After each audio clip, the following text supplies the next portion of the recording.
Hello students, welcome. तो देखो, आज हम इस लेक्चर में डिस्कस करने वाले हैं ह्यूमन एवोल्यूशन को। हमारा जो एवोल्यूशन चैप्टर है, सेकंड यूनिट 7th चैप्टर है 12th क्लास बायोलॉजी का, उसका एक मेन टॉपिक है ह्यूमन एवोल्यूशन। उसे डिस्कस करने वाले कि इस अर्थ पे ह्यूमंस किस तरह से इवोल्व हुए थे, किस तरह से हमारा एवोल्यूशन हुआ इस अर्थ पे। क्लियर है? तो देखो, स्टार्ट करते हैं हम। सबसे पहले ह्यूमन एवोल्यूशन की अगर बात करें तो यहाँ दो टर्म्स मोस्ट ऑफ स्टडी की जाती है। ठीक है, काफ़ी बार ये दो टर्म्स हमारे आगे आ जाती है। जैसे एक तो टर्म है एंथ्रोपोलॉजी, एंथ्रोपोलॉजी, और एक टर्म है इथोलॉजी, एंथ्रोपोलॉजी और इथोलॉजी दोनों टर्म्स का मतलब क्या है, मोस्ट ऑफन इन पे क्वेश्चन पूछ लिए जाते हैं। ठीक है, एंथ्रोपोलॉजी का मीनिंग है स्टडी ऑफ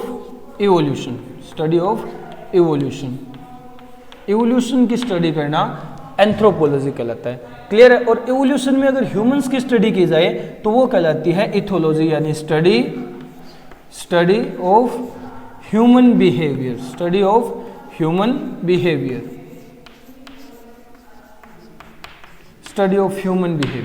ह्यूमन बिहेवियर किस तरह का हो सकता है, अगर उसकी स्टडी करें तब टर्म इथोलॉजी यूज की जाती है। क्लियर है? तो ये दोनों टर्म मोस्ट ऑफन पूछ ली जाती है, एंथ्रोपोलॉजी एंड इथोलॉजी।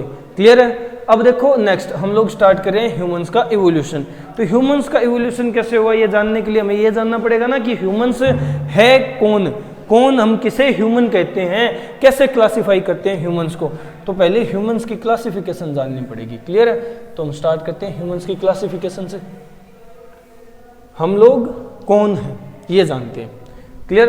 तो देखो, हमारा ये जो पूरा बायोलॉजिकल वर्ड है, ऑर्गेनिजम्स की क्लासिफिकेशन की स्टडी आसान करने के लिए इसे छोटे छोटे पार्ट्स में, छोटे छोटे डिविजन्स में डिवाइड कर दिया गया है। ठीक है, अब वो डिवीजन कौन कौन से हैं? तो देखो, अगर हम बात करें ह्यूमंस की, हम बात कर रहे हैं ह्यूमन की। ठीक है, तो ह्यूमन के लिए वो डिवीजन कौन कौन से हैं? सबसे पहला डिवीजन आता है ह्यूमंस की कैटेगरी में कि किंगडम पूछा जाता है। ठीक है, सबसे अपर लेवल का डिवीजन है किंगडम, कि ह्यूमंस का किंगडम कौन सा है, यानी किस किंगडम में इंक्लूड किया गया है ह्यूमंस को। तो देखो, ह्यूमंस को इंक्लूड किया गया है एनिमल किंगडम में। ठीक है, एनिमल किंगडम में। क्लियर है? किंगडम एनिमेलिया, समझ रहे हो? सेकंड ह्यूमंस की कैटेगरी पूछी जाती है कि किंगडम को फर्दर डिफरेंशिएट किया गया है छोटी यूनिट फाइलम में। ठीक है, फाइलम में। तो देखो, फाइलम कौन सा है, ह्यूमंस किस फाइलम में इंक्लूड किए गए हैं? हम ह्यूमंस हैं, हमें इंक्लूड किया जाता है फाइलम कोर्डाटा में, क्लियर है? हमें कोर्डाटा फाइलम में इंक्लूड किया जाता है। समझ गए? अब बात आती है कि सब फाइलम कौन सा होता है, अपना। तो देखो, सब फाइलम कहो या फिर अपनी सुपर क्लास कहो, एक ही बात है। ठीक है, तो सब फाइलम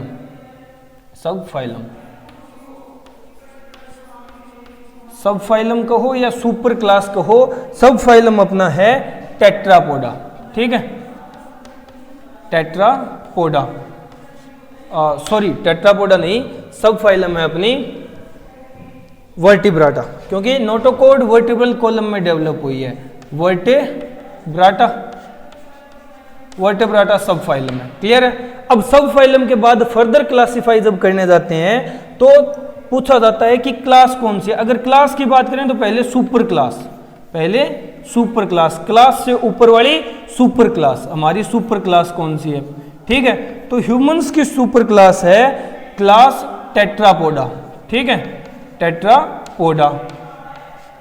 क्लियर है? ये क्यों दिए गए टर्म्स और इनका मतलब क्या होता है, हम लोग एक एक करके सबको डिस्कस करेंगे। देखो, सुपर क्लास, उसके बाद बारी आती है क्लास की, कि हम लोगों को किस क्लास में रखा गया है, हमारी क्लास क्या है। तो देखो, क्लास, हम लोगों की क्लास है मैमेलिया, यानी मैमल्स हैं हम लोग, स्तनधारी। समझ गए? क्लियर है? अब क्लास के बाद इससे छोटी क्लास जिसे कहा जाता है सब क्लास क्या है, हमारी सब क्लास क्या है? तो सब क्लास है अपन लोगों की यूथेरिया,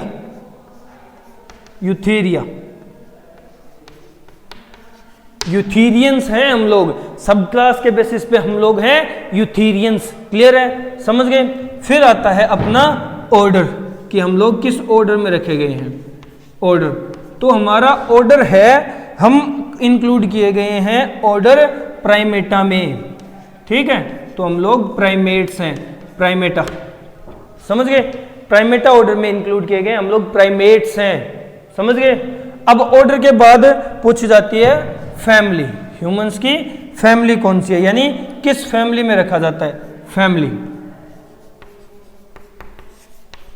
तो देखो हमारी फैमिली है, ऑर्डर से छोटी एक कैटेगरी है, टैक्सा है फैमिली। तो फैमिली ह्यूमंस की है होमोनिडी, होमोनिडी, होमोनिडी फैमिली में रखा गया है हमें। क्लियर है, समझ गए। तो देखो kingdom Animalia, phylum Chordata, subphylum Vertebrata, superclass Tetrapoda, class Mammalia, subclass Eutheria, order Primata और फैमिली होमोनिडी है अपन लोगों की। ठीक है, अब ये किस किस बेसिस पे दिए गए तो कुछ इंपॉर्टेंट डिस्कस कर लेते हैं। एनिमेलिया में क्यों रखा गया, क्योंकि हम लोग एनिमल्स हैं। ठीक है, हमारे अंदर मूवमेंट प्रेजेंट है। ठीक है, जू का मतलब एनिमल, एनिमल मतलब जू का मतलब रिलेशन लिया गया है मूवमेंट से। हम लोग मूव कर सकते हैं एक दूसरी जगह, लोकोमोशन कर सकते हैं, इसलिए हम लोग एनिमल्स हैं। कोर्डेटा क्यों कहा गया हमें, क्योंकि अपने अंदर नोटोकोड नाम का स्ट्रक्चर प्रेजेंट है, नोटोकोड प्रेजेंट है। ठीक है, इसलिए कोर्डेटा कहा गया, समझ रहे हो। क्लियर है। फिर वर्टिब्राटा क्यों कहा गया, वर्टिब्राटा इसलिए कहा गया कि अपने अंदर वर्टिब्रल कॉलम नाम का स्ट्रक्चर प्रेजेंट है, vertebral column, vertebral column present है अपने अंदर। क्लियर है। टेट्रापोडा, टेट्रापोडा क्यों नाम दिया गया, कहां से आई है टर्म, तो टेट्रापोडा टर्म का मतलब है कि हमारी 4 अपेंडेजेस होती है, 4 अपेंडेजेस होती हैं, यानी 4 लिम्स हैं अपने। अपेंडेजेस मतलब लिम्स, 2 हाथ और 2 पैर। क्लियर है। ममेलिया, ममेलिया में क्यों इंक्लूड किया गया, ममेलिया का मतलब क्या है, यहां से रिलेशन क्या है, तो ममेलिया का रिलेशन है हम लोग मैमल्स हैं, हमारे अंदर ममेरी ग्लैंड प्रेजेंट है, ममेरी ग्लैंड प्रेजेंट है, ममेरी ग्लैंड की प्रेजेंस है, इसीलिए मैमेलिया में रखा गया। यूथेरियंस है हम लोग, प्राइमेट्स है, ये डिस्कस करेंगे क्यों है, होमोनिडी अपनी फैमिली है। क्लियर है। अब यहां क्लासिफिकेशन खत्म नहीं हो जाती, क्लासिफिकेशन फर्दर और की जाती है। क्या कि ह्यूमंस को फैमिली के बाद क्लासिफाई किया जाता है, एक कैटेगरी आती है, वो कैटेगरी है जीनस। हमारा जीनस पूछा जाता है कि हम लोग किस जीनस में इंक्लूड किए जाते हैं। हमारा जीनस है होमो, हमारा जीनस है होमो, होमो जीनस में इंक्लूड किया गया है ह्यूमंस को। और फिर पूछा जाता है जीनस के बाद हमारी स्पीसीज कौन सी है, हमारी स्पीसीज कौन सी है, हम किस स्पीसीज से बिलोंग करते हैं, तो हमारी स्पीसीज है सेपियंस, हमारी स्पीसीज है सेपियंस। क्लियर है। तो देखो ह्यूमंस को क्लासिफाई किया गया है, पहला हमारा किंगडम बताया गया, फिर हमारा फाइलम बताया गया, फिर सब क्लास, सब फाइलम सॉरी, फिर सुपर क्लास, फिर बात आती है हमारी क्लास की, फिर सब क्लास, फिर बात होती है हमारे ऑर्डर की, और फिर फैमिली, और नेक्स्ट बात की गई हमारे जीनस की एंड हमारी स्पीसीज की। क्लियर, समझ गए, हमारे जीनस और हमारी स्पीसीज की। तो देखो ये पूरी की पूरी ऑल ओवर क्लासिफिकेशन है किसकी, ये क्लासिफिकेशन है एनिमल्स की, समझ गए, यानी ह्यूमंस की। ह्यूमन को इस तरह से क्लासिफाई किया गया है इन बेसिस पे। क्लियर है। चलो अब वीडियो को पॉज करना और इसे नोट डाउन कर लेना, समझ गए। तो देखो आगे चलते हैं। अब हम लोगों ने ह्यूमंस को क्लासिफाई तो कर लिया, बट इसका इवोल्यूशन देखना है। हमें पता है ह्यूमंस क्या होते हैं, कहां होते हैं, कैसे होते हैं, कैसी कैसी कैरेक्टरिस्टिक है उनके अंदर। अब इनका इवोल्यूशन कैसे हुआ, जो मॉडर्न मैन एग्जिस्ट कर रहा है धरती पे, वो कहां से आया, ये देखना है हमें। ठीक है, हमारा इवोल्यूशन कैसे हुआ वो देखना है। तो देखो पहले हम ह्यूमन को नाम दे देते हैं। ह्यूमन जो है उसका साइंटिफिक नेम क्या होता है, ह्यूमन का साइंटिफिक नेम क्या है। तो देखो इन्हीं क्लासिफिकेशन के बेस पे ह्यूमन को साइंटिफिक नाम दिया जाता है होमो सेपियंस, होमोसेपियंस, ठीक है, हम लोग होमोसेपियन है, होमोसेपियन है, क्लियर है, समझ गए, हम लोग क्या हैं, होमोसेपियंस है।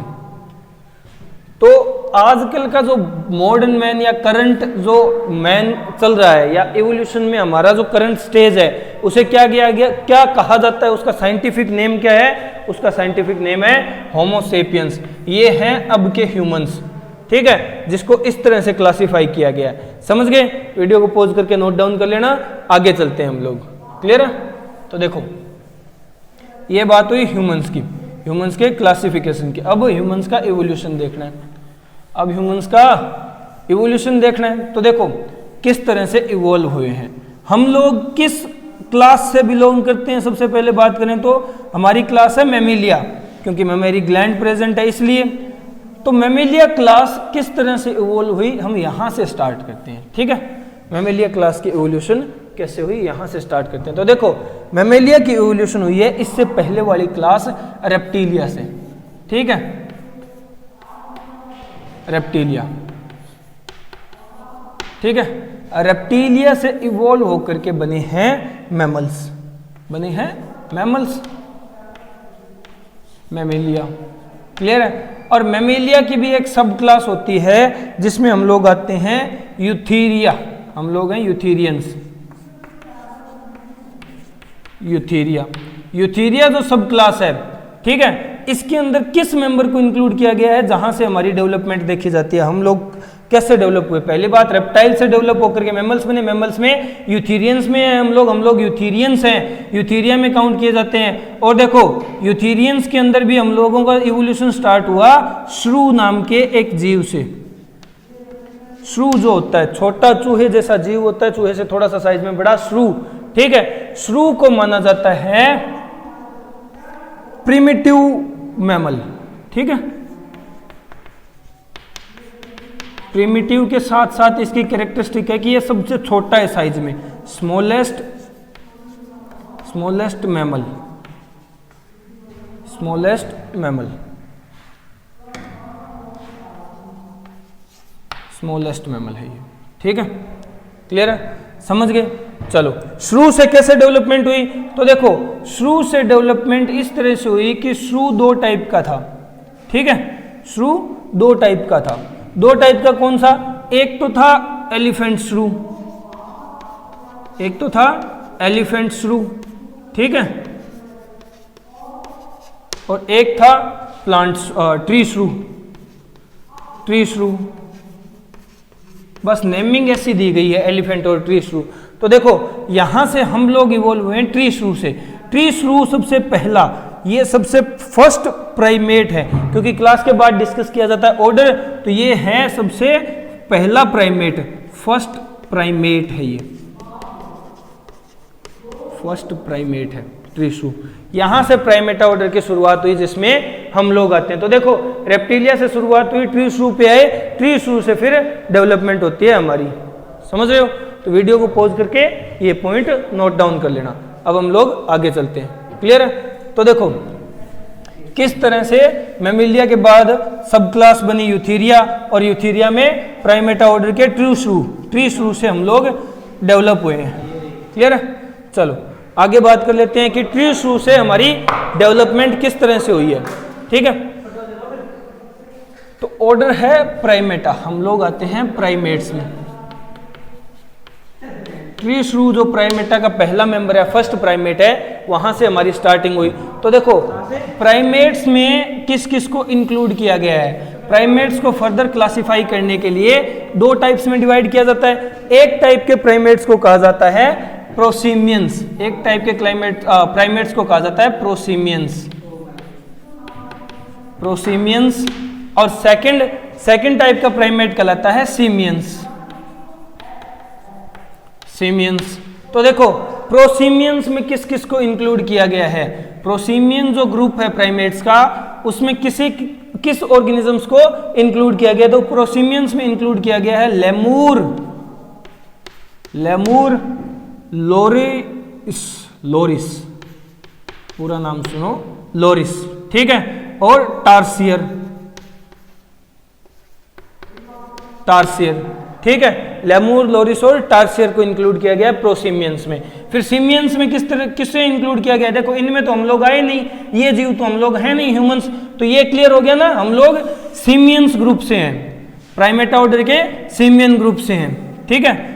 अब देखो इस सीमियन ग्रुप में हमारे साथ और किसे किसे इंक्लूड किया गया है, तो देखो सबसे पहले इसमें इंक्लूड किया जाता है मंकी को, ठीक है, मंकी बंदर को, ठीक है। फिर इंक्लूड किया जाता है एप्स को, एप्स जो हैं, ठीक है, समझ गए, जैसे गिबन है, गोरिल्ला है, इस टाइप के। और फिर हम लोग आते हैं ह्यूमंस। तो सीमियंस 3 टाइप के हैं, मंकी, एप्स और ह्यूमंस। अब एप्स और ह्यूमंस के बारे में बात करेंगे, मंकी को यही निपटा लेते हैं। मंकी जो हैं, आज जो मंकी इस टाइम अर्थ पर हैं वो 2 टाइप के हैं, ठीक है। मंकी की भी 2 कैटेगरीज एग्जिस्ट करती है अर्थ पे। कौन कौन सी? एक को तो कहा जाता है न्यू वर्ल्ड मंकी, ठीक है, न्यू वर्ल्ड मंकी। एक को कहा जाता है old world monkey, old world monkey, new world monkey and old world monkey.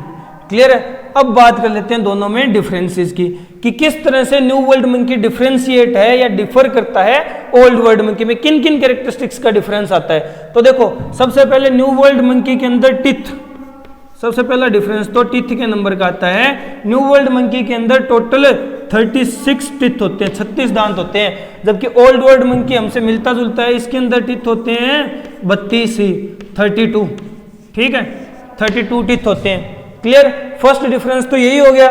Second difference क्या है? सेकंड डिफरेंस आता है इनके रिप्रोडक्टिव साइकिल्स में मेंस्ट्रुअल साइकिल का, ठीक है, मेंस्ट्रुअल साइकिल का।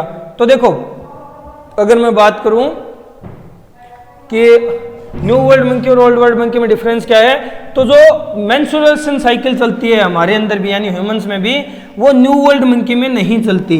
Menstrual cycle, menstrual cycle absent है इसके अंदर, ठीक है, मेंस्ट्रुएशन नहीं होती है यहाँ, जबकि ओल्ड वर्ल्ड मंकी में मेंस्ट्रुएशन प्रेजेंट होती है। Menstrual cycle, menstrual cycle present है, ठीक है। तो ये न्यू वर्ल्ड और ओल्ड वर्ल्ड मंकी में डिफरेंस है। अब हम बात करेंगे एप्स और ह्यूमंस की पर्टिकुलर। क्लियर है? तो ये यहां तक जो पॉइंट करवा दिए, वीडियो को पॉज करके एक बार नोट डाउन कर लो। क्लियर है?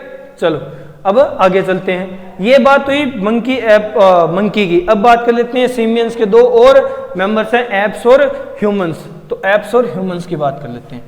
देखो प्रोसीमियंस में 3 ही मेंबर इंक्लूड किए गए हैं, लेमूर, लोरिस और टार्सियर, ठीक है। हाँ कि ये प्राइमेट्स हैं, बट ये अलग हैं, हम लोगों से अलग हैं, थोड़े से अलग, काफी सारे मैनर्स में, काफी सारी कैरेक्टरिस्टिक्स में डिफर करते हैं, तो इनका ग्रुप भी अलग बना दिया गया, प्रोसीमियंस, ठीक है, यानी प्रिमिटिव टाइप के सीमियंस या प्रिमिटिव प्राइमेट्स।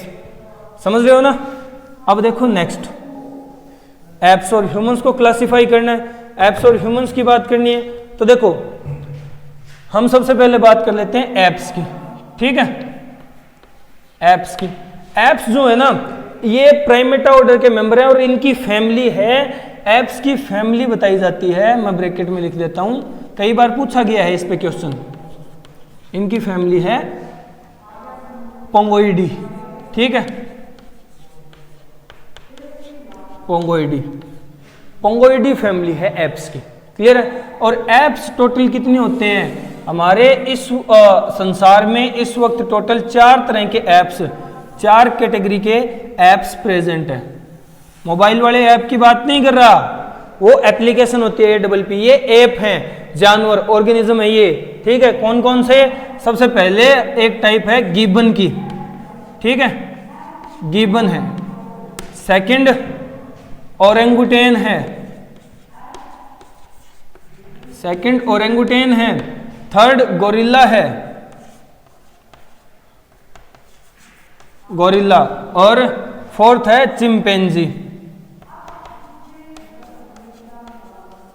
फोर्थ है चिंपैंजी। तो 4 तरह के एप्स देखने को मिलते हैं। अभी भी ये चारों एप्स एग्जिस्ट करते हैं इस अर्थ पे, ठीक है, और इन्हीं से इवॉल्व होकर के, इन्हीं एप्स से इवॉल्व होकर के हम लोग बने हैं, ठीक है। ह्यूमंस का इवोल्यूशन एप्स से ही तो हुआ है, ठीक है, और एप्स का इवोल्यूशन मंकी से हुआ है। तो देखो ये एप्स की कैरेक्टरिस्टिक क्या क्या है, पहली बात कर लेते हैं गिबन की। गिबन की अगर मैं बात करूं तो ये एक ऐसा ऐप है जिसकी क्रेनियल कैपेसिटी मानी जाती है। क्रेनियल कैपेसिटी अगर मैं बात करूं क्या होती है, तो देखो क्रेनियल, अब हम लोग जितने भी यहाँ एग्जांपल्स देखेंगे ना, चाहे वो एप्स में हो, ह्यूमंस में हो, हमारे एवोल्यूशन के दौरान जितनी टाइप के मेंबर्स आए, होमो जो जीनस है अपना, उसके वो सारे डिस्कस करेंगे जिन्हें हम लोग ह्यूमंस का एंसेस्टर मानते हैं। उनके अंदर हम लोग देखेंगे कि उनकी इस क्रेनियम की, इस ब्रेन बॉक्स की कैपेसिटी कितनी थी, क्रेनियल कैपेसिटी सीसी में मापेंगे उसे, ठीक है। तो स्टार्टिंग करते हैं गिबन से। गिबन की क्रेनियल कैपेसिटी सबसे मिनिमम होती है 100 सीसी क्रेनियल कैपेसिटी है, ठीक है, 100 सीसी क्रेनियल कैपेसिटी के साथ गिबन प्रेजेंट है। और गिबन एक तरह से हम लोग कह सकते हैं सबसे भोंदू ऐप है, समझ गए। और ये प्रेजेंट होता है फाउंड ओनली इन इंडिया, ये सिर्फ इंडिया में मिलता है, ठीक है, सिर्फ इंडिया में पाया जाता है। यानी इंडिया में सिर्फ एक ही तरह का ऐप है जो अपना इंडिजिनस है, गिबन, और गिबन और किसी देश में नहीं, सिर्फ इंडिया में ही पाया जाता है। समझ रहे हो दोनों सेंटेंस, गिबन और किसी देश में नहीं, इंडिया में ही पाया जाता है, और इंडिया में सिर्फ गिबन पाया जाता है। क्लियर है, समझ गए, हम तुम्हारे हैं और तुम सिर्फ हमारे हो, वो वाली बात है। अब बात कर लेते हैं ओरेंगुटेन की। ओरेंगुटेन एक स्पेशल ऐप है, इसको स्पेशल नाम दिया जाता है, इसे कहा जाता है मैन ऑफ फॉरेस्ट, जंगल का आदमी, मैन ऑफ फॉरेस्ट इसका पर्टिकुलर नाम है एक, ठीक है। अब बात कर लेते हैं गोरिल्ला की। गोरिल्ला जो है, ठीक है, गोरिल्ला की अगर मैं बात करूं तो गोरिल्ला को कहा जाता है, गोरिल्ला एक स्पेशल टाइप आती है एप्स की कैटेगरी में, एक स्पेशल कैटेगरी है, ठीक है, मोस्ट अग्रेसिव टाइप का और बावलीबूत सा गोरिल्ला होता है ये, ठीक है। अगर इसकी कैरेक्टरिस्टिक डिस्कस करने जाएं तो देखो मैं कहूँगा कि गोरिल्ला की सबसे पहले बात कर लेते हैं क्रेनियल कैपेसिटी कितनी होती है, ठीक है, क्रेनियल कैपेसिटी कितनी होती है। तो गोरिल्ला की क्रेनियल कैपेसिटी होती है अप्रोक्सीमेटली 400 सीसी, ठीक है, गोरिल्ला की 400 सीसी क्रेनियल कैपेसिटी होती है। और इसके बाद अगर डिस्कस करें हम लोग तो देखो गोरिल्ला जो है एग्रेसिव है, ठीक है, थोड़ा सा साइज में भी बड़ा होता है इनसे, तो हम लोग एक तरह से डेवलप्ड ऐप भी बता सकते हैं इसको। क्लियर है, तो मैं कहूँगा मोस्ट डेवलप्ड ऐप है, मोस्ट डेवलप्ड ऐप है, ठीक है, समझ गए। अब आते हैं चिंपैंजी पे। चिंपैंजी की क्रेनियल कैपेसिटी है लगभग 500 और ये बहुत शाना ऐप है, ठीक है, 500 क्रेनियल कैपेसिटी है, मोस्ट इंटेलिजेंट ऐप है, मोस्ट इंटेलिजेंट ऐप है, ठीक है। और इसका नाम है पैन, इसको पैन के नाम से भी जाना जाता है, यानी पैन बोल दो या पान बोल दो, वो प्रोनाउंसिएशन पे है, इसको पान या पैन के नाम से भी जाना जाता है। तो गिबन जो सिर्फ इंडिया में पाया जाता है, एक ही है ऐप जो इंडिया का है, इंडिजिनस है। ओरेंगुटान, गोरिल्ला और चिंपैंजी, ये चारों टाइप्स के ऐप हैं। क्लियर है, समझ गए। चलो आगे चलते हैं। अब हम बात कर लेते हैं ह्यूमंस की, ठीक है। तो इनसे ह्यूमंस किस तरह डेवलप हुए। सॉरी, मैं एक बार वीडियो पॉज करके मैं हट जाता हूँ, वीडियो पॉज करके नोट डाउन कर लूँगा, ठीक है। तो फर्स्ट टाइप है गिबन की, ठीक है, और ये ओरेंगुटेन है। गिबन की कैरेक्टरिस्टिक क्या क्या थी। गिबन 100 सीसी क्रेनियल कैपेसिटी रखता था और सिर्फ मिलता था इंडिया में, फाउंड ओनली इन इंडिया, सिर्फ इंडिया में पाया जाता था। क्लियर है, समझ गए। चलो गोरिल्ला जो है ना वो डेवलप्ड क्यों बता रहा हूं, क्योंकि ये साइज में सबसे बड़ा होता है, लार्जेस्ट ऐप है, ठीक है, लार्जेस्ट ऐप है, ये साइज में सबसे बड़ा होता है ऐप्स में। अब मैं साइड हो जाता हूं और वीडियो को पॉज करके स्क्रीनशॉट ले लो या नोट डाउन कर लो। क्लियर है, चलो अब आगे चलते हैं। अब बात कर लेते हैं ह्यूमंस की। कि एप्स के बाद ह्यूमंस की डेवलपमेंट कैसे हुई, एप्स के बाद ह्यूमंस की डेवलपमेंट किस तरह से हुई। तो देखो, एप्स से हम लोग इवोल्व हुए हैं, एप्स हैं हमारे एंसेस्टर। अब इवोल्यूशन किस तरह से हुई वो हमें देखना है। तो सबसे पहले हम लोग स्टार्ट करेंगे कि एप्स के बाद ह्यूमंस कहाँ से आए। तो एक स्पीसीज मानी जाती है जिसे कहा जाता है प्रोकंसल, प्रोकंसल मैन, ठीक है, प्रोकंसल मैन। प्रोकंसल मैन को बताया जाता है कि ये कॉमन एंसेस्टर है, ठीक है, कॉमन एंसेस्टर ऑफ एप या एप्स एंड ह्यूमंस, एप्स और ह्यूमंस का कॉमन एंसेस्टर है, ठीक है, यानी एक ही है जिससे एप्स और ह्यूमन दोनों इवॉल्व हुए हैं। किस तरह से, तो देखो प्रोकंसल की दो कैटेगरी मानी जाती है, दो टाइप्स में डिवाइड किया गया प्रोकंसल को।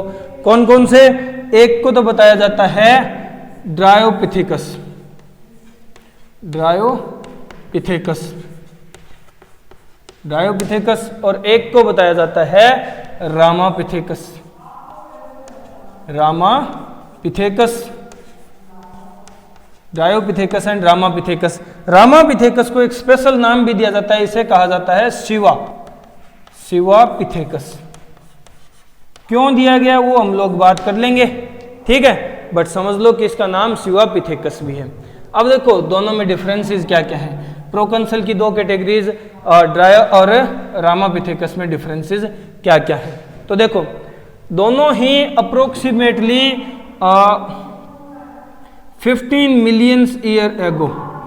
मिलियन ईयर एगो एग्जिस्ट करते थे, ठीक है, इस अर्थ पे रहते थे, पाए जाते थे दोनों ही 15 मिलियन ईयर्स एगो, ठीक है, यानी 150 लाख साल पहले, 150 लाख साल पहले मिलियन ईयर एगो एग्जिस्ट करते थे, ठीक है। 15 मया एग्जिस्ट करते थे दोनों ही, समझ रहे हो, मया मतलब मिलियंस ईयर एगो, क्लियर है। अब हम लोग नेक्स्ट बात कर लेते हैं, ये जो है ड्रायोपिथेकस ये मोर एप लाइक था, मोर एप लाइक था, एप जैसा ज्यादा था, ठीक है, जबकि रामापिथेकस ज्यादा ह्यूमन लाइक था, मोर ह्यूमन लाइक,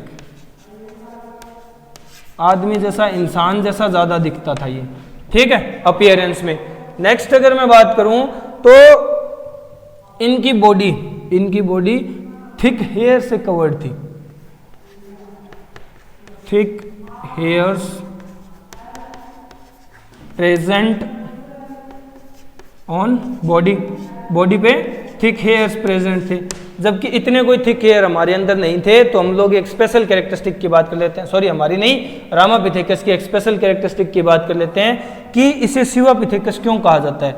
रीजन है कि इसके फॉसिल्स फाउंड इन शिवालिक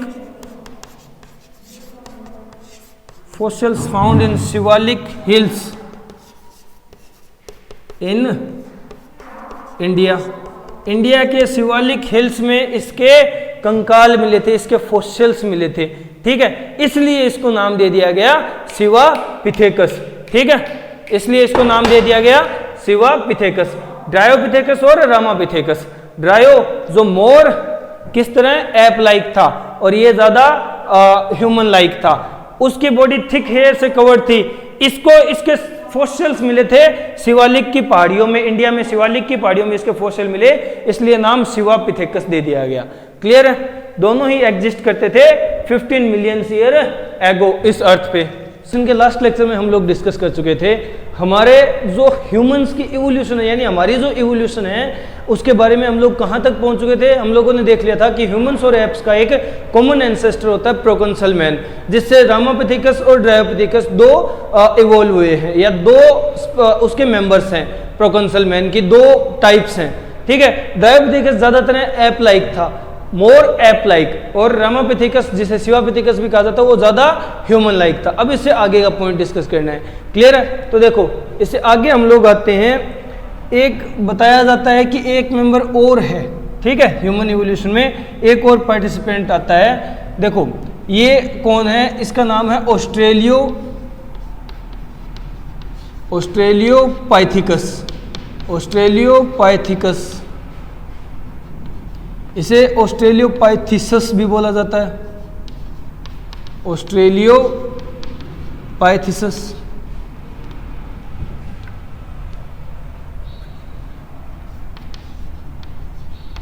ऑस्ट्रेलियोपाइथिसस, और इसे कहा जाता है एप मैन, ठीक है। एक ही मेंबर के नाम है ये, ऑस्ट्रेलियोपाइथिकस, ऑस्ट्रेलियोपाइथिसस और एप मैन, ठीक है। इसकी कैरेक्टरिस्टिक अगर डिस्कस करने लगे हम लोग कि ये कौन था और कहाँ था, तो देखो सबसे पहले इसके फॉसिल्स हमें मिले ईस्ट अफ्रीकन ग्रासलैंड्स में, ईस्ट अफ्रीकन ग्रासलैंड्स में,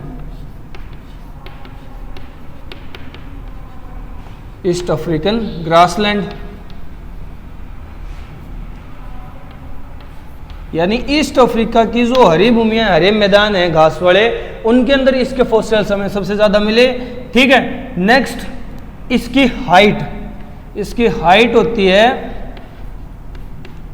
लगभग 4 फीट के करीब थी इसकी हाइट, क्लियर है। नेक्स्ट पॉइंट अगर डिस्कस करें कि इसका टाइम पीरियड क्या था, ये किस टाइम इस अर्थ पे एग्जिस्ट करता था, तो इसका टाइम पीरियड है लगभग 2 से 4 मिलियन ईयर एगो, 2 से 4 मिलियन ईयर्स एगो, क्लियर है, 2 से 4 मिलियन ईयर एगो। नेक्स्ट कि इसकी और कैरेक्टरिस्टिक क्या हो सकती है, तो क्रेनियल कैपेसिटी की बात आती है। क्रेनियल कैपेसिटी इसकी थी 600 सीसी, 600 क्रेनियल कैपेसिटी थी इसकी। नेक्स्ट पॉइंट कि ये कैसा ऑर्गेनिज्म था, तो ये अगर मैं बात करूं तो फ्रूगीवोरस था बाय नेचर, फ्रूगीवोरस यानी फ्रूट ईटर एनिमल था, फ्रूट ईटर एनिमल था, फ्रूगीवोरस था। नेक्स्ट पॉइंट अगर मैं डिस्कस करूं तो इसकी कैरेक्टरिस्टिक क्या होगी कि ये वो ऑर्गेनिज्म है जिसके अंदर फर्स्ट बाइपेडल लोकोमोशन आई, फर्स्ट बाइपेडल लोकोमोशन इसी के अंदर आई थी, ठीक है। पहली बार 2 पैरों पे चलना इसने शुरू किया था, दोनों पैरों पे खड़ा ये हुआ था, क्लियर है, समझ रहे हो। और कैरेक्टरिस्टिक अगर इसकी डिस्कस की जाए तो देखो इसका जो फर्स्ट फॉसिल है, इसका जो फर्स्ट फॉसिल है वो क्या था जो हमें मिला, इसका जो फर्स्ट फॉसिल हमें मिला वो था एक बेबी स्कल, बेबी सोना वाला नहीं, बेबी बच्चे वाला है, बेबी की स्कल मिली थी, खोपड़ी, ठीक है, जिसको हम लोगों ने नाम दिया स्पेशल टुआंग बेबी, टुआंग बेबी, ठीक है, समझ रहे हो। और टुआंग बेबी को ही बताया गया कि ये एप्स और ह्यूमंस के बीच का कनेक्टिंग, ये एप्स और ह्यूमंस के बीच का कनेक्टिंग या फिर मैं कहूं तो मिसिंग लिंक है, missing link between apps and humans.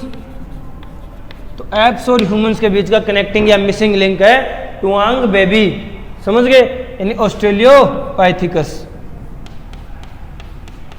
ऑस्ट्रेलियोपाइथिकस, clear है, समझ गए।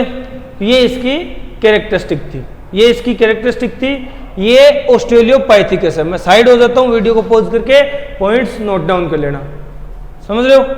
चलो आगे चलते हैं, अब इससे नेक्स्ट पॉइंट डिस्कस करते हैं। ये तो था ऑस्ट्रेलियोपाइथिकस।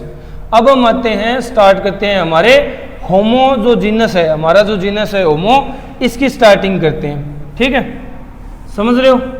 तो देखो होमो जीनस में कौन कौन सी स्पीसीज आएंगी, यानी ह्यूमंस की कौन कौन सी स्पीसीज एग्जिस्ट करती थी वो सारी डिस्कस करनी है, और किस टाइम पीरियड के अराउंड एग्जिस्ट करती थी वो भी।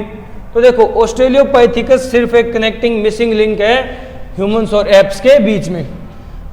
एग्जैक्ट ह्यूमंस की इवोल्यूशन यहां से स्टार्ट हो रही है, यानी हमारे होमोजीनस से, होमोजीनस हमारा जो जीनस है होमो, इससे स्टार्टिंग हो रही है एक्चुअल ह्यूमन एवोल्यूशन की। कैसे? तो देखो हम लोग सबसे पहले होमो जीनस का मेंबर बताते हैं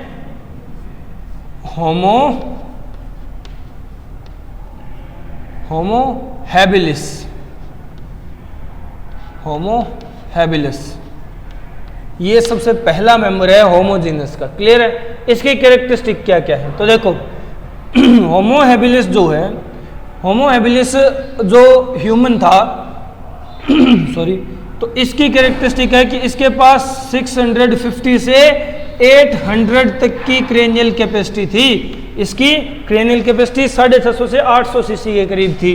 नेक्स्ट और कैरेक्टरिस्टिक बताएं तो ये हर्बीवोरस एनिमल था, हर्बीवोरस ऑर्गेनिज्म था। ठीक है, हार्बीटर था, हर्बीवोरस। ये जो था ह्यूमन, ये एक्चुअल में टूल बनाता था। ठीक है, तो इसको टूल मेकर या फिर हैंडीमैन भी कहा जाता है, हैंडीमैन भी कहा जाता है। ठीक है, स्टोन वेपन यूज करता था ये। क्लियर है? नेक्स्ट अगर कैरेक्टरिस्टिक की बात करें तो ये हंटिंग भी करता था, हंटिंग के लिए यूज करता था stone weapon, use stone weapon, stone weapon use करके हंटिंग करता था। बट खाता नहीं था, मारता था, सल्टाता था उनको, बट उनको खाता नहीं था। खाता तो सिर्फ फल सब्जियां ही था, हर्बीवोरस ऑर्गेनिज्म था ये। क्लियर है? टूल बनाता था, हैंडीमैन था, टूल मेकिंग इसे आ गई थी। समझ रहे हो ना? क्लियर है?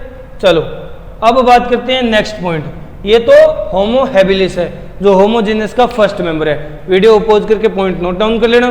क्लियर है? अब नेक्स्ट की तरफ चलते हैं।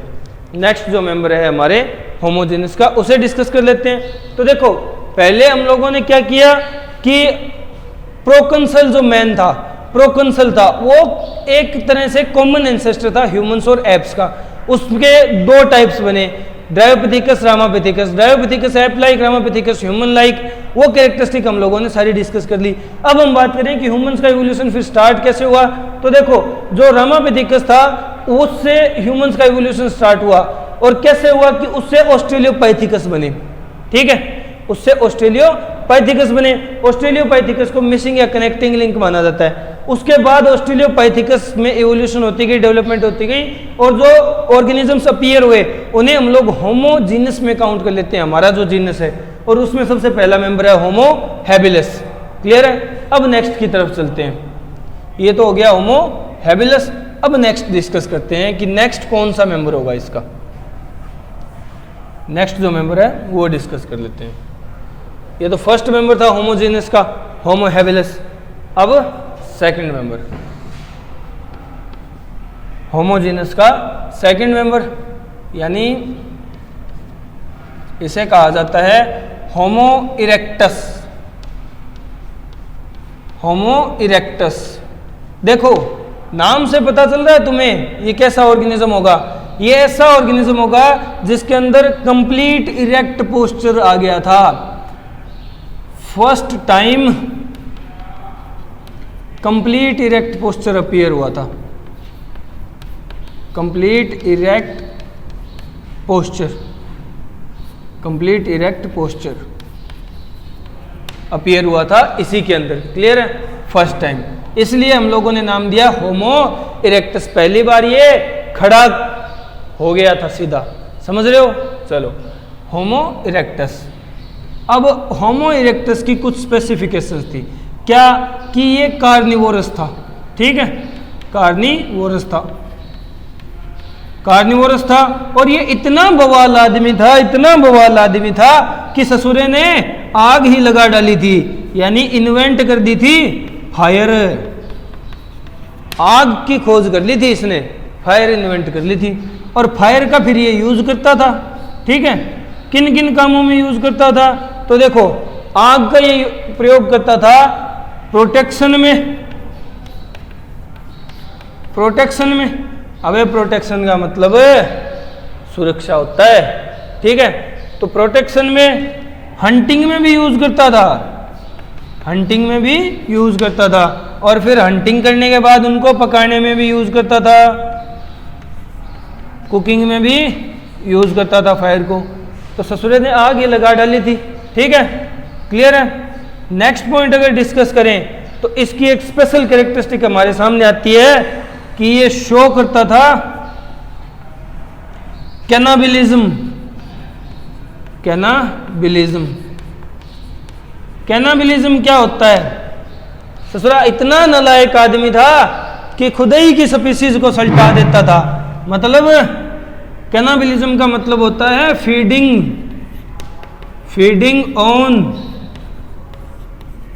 On species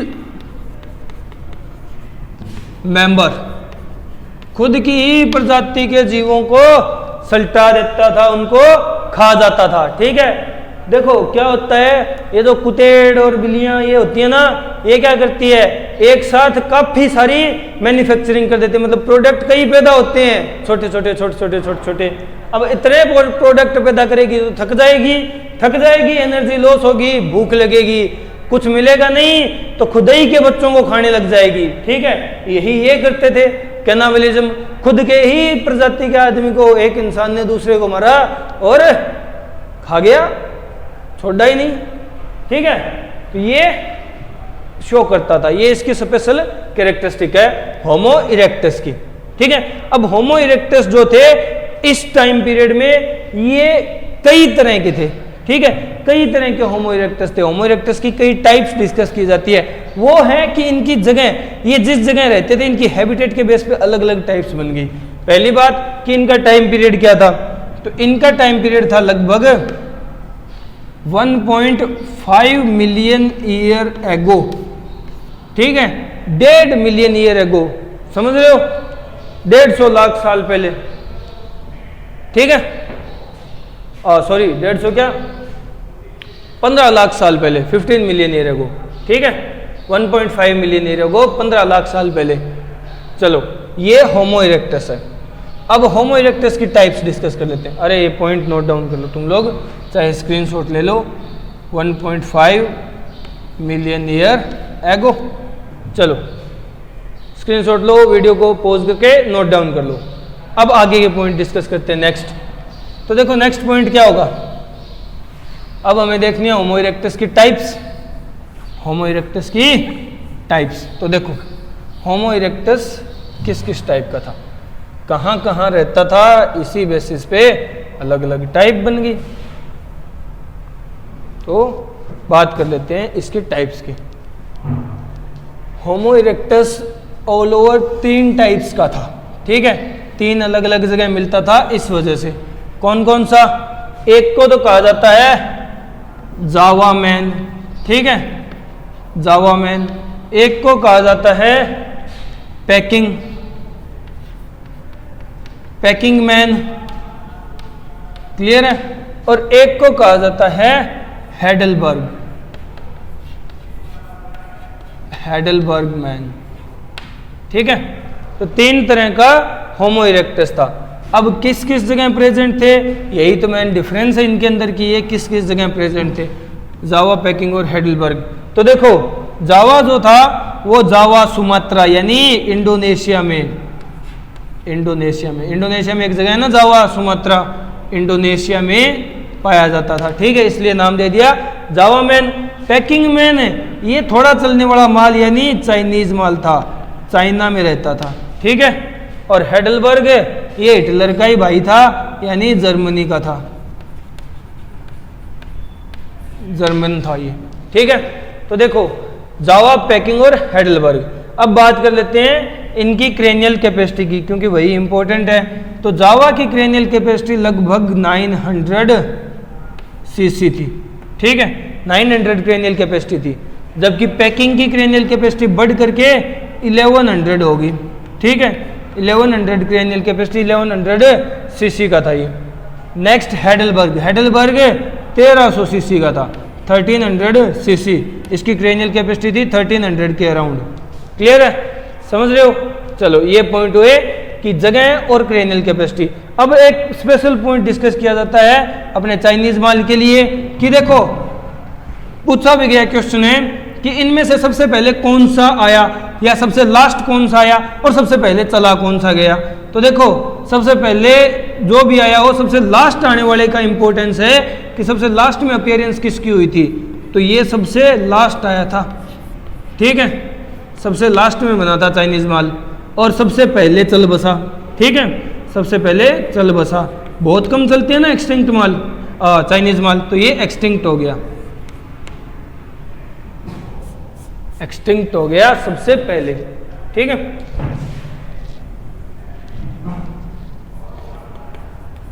extinct first.